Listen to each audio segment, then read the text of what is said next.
Now, in the matter of Acts 2:38,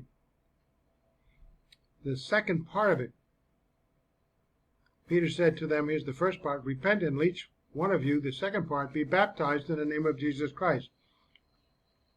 So what are the two things you're supposed to do? After being told Jesus Christ, you Jews in the first century, which we are not, that was back in the first century, those Jews who got guilted of crucifying Christ, he told them to repent of that attitude, that they didn't believe he was both Lord and Christ, but that they should believe he was both Lord and Christ. So they repented from not believing that he was Lord and Christ to believing that he's Lord and Christ. That's what repent means here in this verse. He's not asking you to turn from sin. He didn't mention your sin, except the sin of crucifying Christ. So how do you repent of that? You can't uncrucify him. What you have to do is change your mind from not believing to believing. Is my head straight? Okay. Now, what's the second thing you're supposed to do? And let each one of you be baptized in the name of Jesus Christ. Resulting in what? Well, we'll get to that. But the result of forgiveness of sins. How did you get forgiveness of sins? When you repented and believed. Then, did that result in did you need to be water baptized to get forgiveness of sins? No. Repent, change your mind from not believing to believing. The whole Bible talks about getting eternal life by faith alone in Christ alone. Why would it be different here? Even for those first century Christian Jews, water baptism was always a symbolic ritual. Never accomplished anything, symbolized what was accomplished by what preceded. What preceded baptism? Repentance from unbelieving to believing.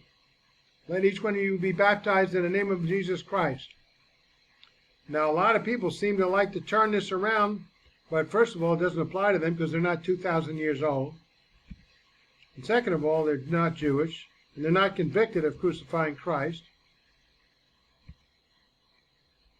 So now we'll look at Acts 3:11 to 21 to compare. 11 to 21. Note that from the time of Peter's message in Acts chapter 3, Peter indicated that heaven must receive Jesus Christ, the Holy One, until the times of restoration of all things, until a future time when the eternal kingdom of God would commence upon all of a future generation of Israel repenting and believing in Christ. We're going to read through it. Acts 3:11. Now as the lame man was healed, held on to Peter and John. Wow, he's joyous at his healing from birth. All the people ran together to them in the porch, which is called Solomon's porch, greatly amazed. And poor Peter, having seen the apostles being greatly amazed, so when Peter saw it, he responded to the people, Men of Israel, why do you marvel at this? Or, why look at so intently at us, as though by our power or godliness we had made this man walk? Well, how would they know? He's about to explain. The God of Abraham, Isaac, and Jacob, the God of our fathers, he's talking to Jews here, glorified his servant Jesus, whom you delivered up and denied. Is this not the same message as Acts chapter 2? Yes, it's starting out that way. Whom you delivered up and denied in the presence of Pilate when he was determined to let him go. But you denied the Holy One and the just and asked for a murderer to be granted to you instead and have Jesus crucified on the cross. And you killed the Prince of Life, whom God raised from the dead, of which we are witnesses. Here's the key message. Acts 3:16. And Jesus and his name, is Jesus' name, though through faith in his name. Do we get water baptized? No. It says through faith in his name has made this man strong, because the man believed in Jesus. And this man was made strong through faith alone. Did he get water? No, didn't get water baptized. That comes later. Not effective, but symbolic of. Whom you see and know.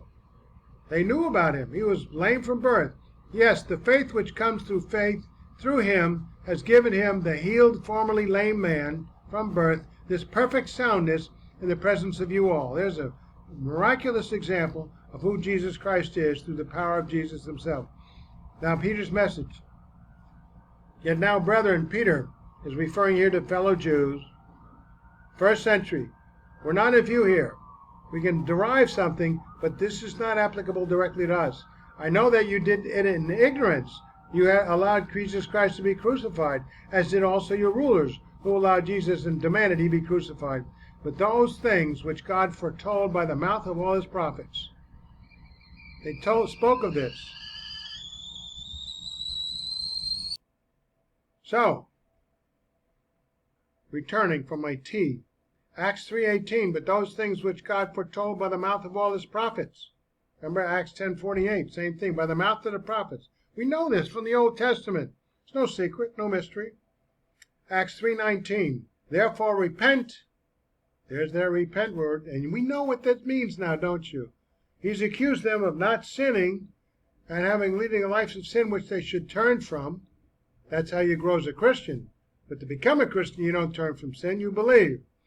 But he asks you to repent from crucifying and thinking that Jesus was guilty and should have been crucified. To uncrucify him? No. To change your attitude that he's the Lord and Christ. Therefore, repent and turn to Christ in faith so that your sins may be blotted out. What does that mean? Forgiven! Same, different word, same thing. That seasons of refreshing may come from the presence of the Lord. So here's an explanation. In Acts 3:19a, Peter's offering to Israel, first century, and to Gentiles, all mankind, Acts 2:39, 10, 24 to 48, 22, 21, and so on, the opportunity to repent and turn from ignorance of who Jesus was, verse 17, to faith in him as Lord and Christ. So that, and that's Acts 2:38, same message, so that their sins may be blotted out, in the sense of forgiven unto eternal life. The message is so consistent, it's miraculous. The apostle is saying for the Jews who crucified Jesus, as in Acts 2:38, to change their minds from not trusting in Jesus Christ as one's Messiah Savior to believing in his name, i.e. in his capacity to provide one with eternal forgiveness of sins.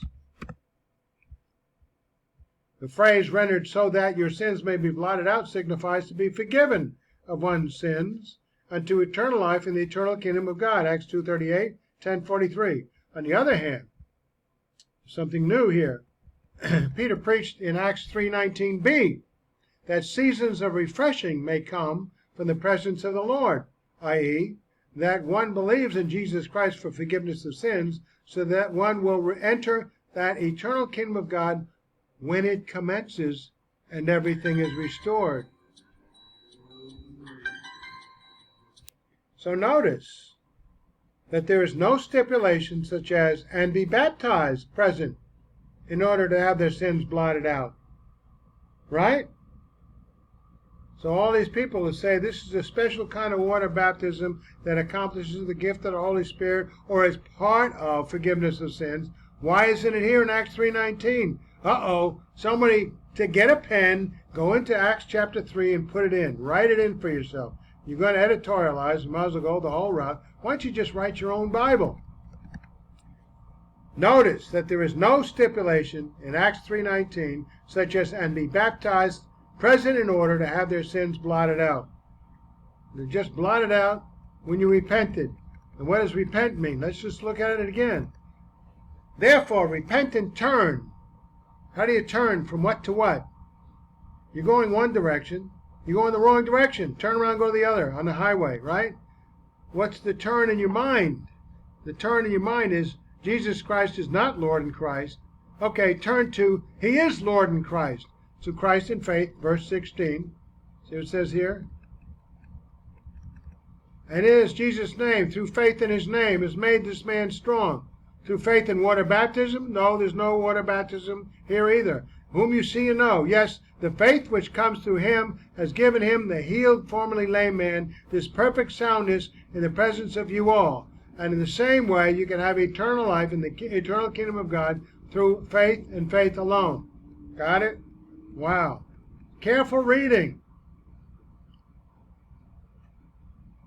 So, in Acts 3:19a, Peter is offering to Israel and to Gentiles, to all mankind, Acts 2:39, 10, 24 to 48, 10, 22, 21, all these wonderful passages, if you read them properly, the opportunity to repent and turn. repent from going one way and turn and go the other way.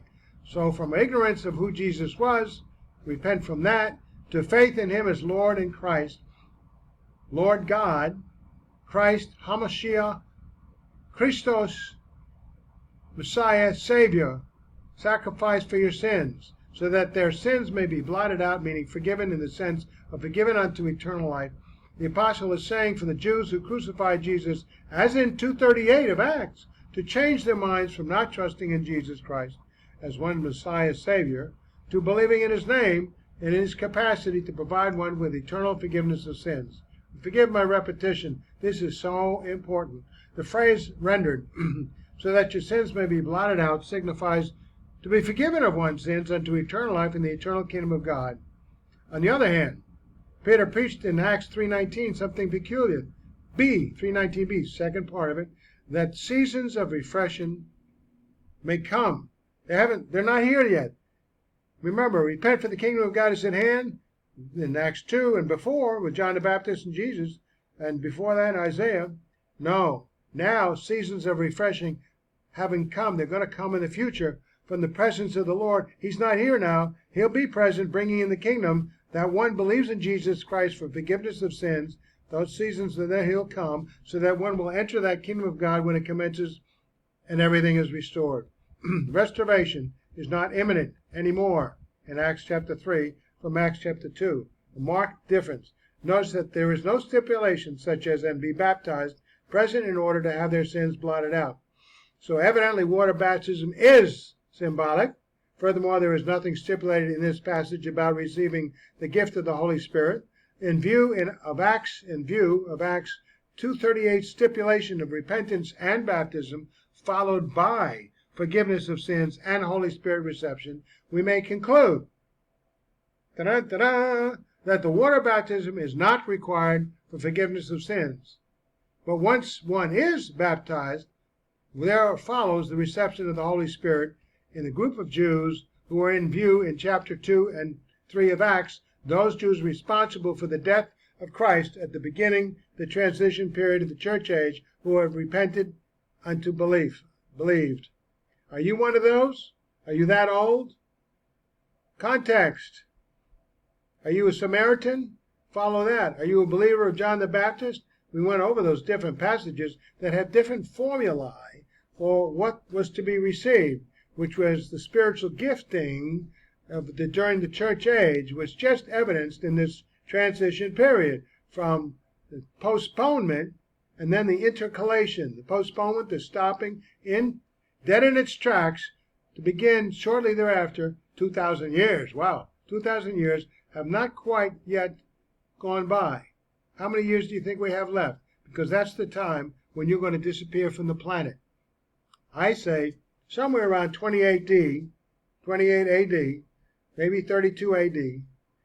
But if he was born supposedly maybe 4 BC, no, we don't know for sure, then add 2,000 years for that. So 28 AD, 2028. We're in 2022 nearly, 6, 7, 8 years, maybe more. Stay faithful, doesn't matter, moment to moment, but time is short. So get busy, start studying the Word of God, normative rules of language, context, and logic, do your own homework, and then get busy, because this is the last period of your mortal life when you have an opportunity to earn rewards in heaven. So on the other hand, the time frame for the commencement had changed from Acts 2 to Acts 3, for Peter declared in the next two verses, Acts 3:20 to 21, which you're about to read, the heaven must receive Jesus Christ unto the times of restoration of all things. Hence the commencement of the eternal kingdom of God was not imminent at the time of Peter's message. But when that time comes, God will send his Son Jesus Christ to rule his eternal kingdom forever. Acts 3:20.